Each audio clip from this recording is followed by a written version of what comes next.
अखेर रत्नागिरी सिंधुदुर्ग जिल्ह्याला न्याय मिळालाय। मुख्यमंत्री एकनाथ शिंदे यांच्या आदेशावरून श्री राजेंद्र फाटक यांची रत्नागिरी सिंधुदुर्ग लोकसभा निरीक्षकपदी निवड करण्यात आली आहे। मुख्यमंत्री एकनाथ शिंदे यांचे ते विश्वासू शिलेदार असून कट्टर शिवसैनिक अशी त्यांची ओळख आहे। त्यामुळे रत्नागिरी सिंधुदुर्ग जिल्ह्यातील शिवसैनिकांमध्ये आनंदाचं वातावरण पसरलंय।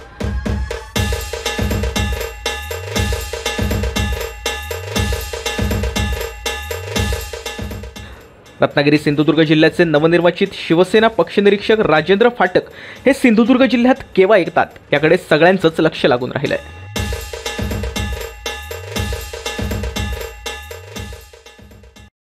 असे नवनवीन व्हिडिओ पाहण्यासाठी कोकणशाहीचं YouTube चॅनल सबस्क्राइब करा व बेल बटन प्रेस करा। तसेच फेसबुक पेज लाईक करा आणि इंस्टाग्राम पेज व ट्विटर पेजला फॉलो करायला विसरू नका।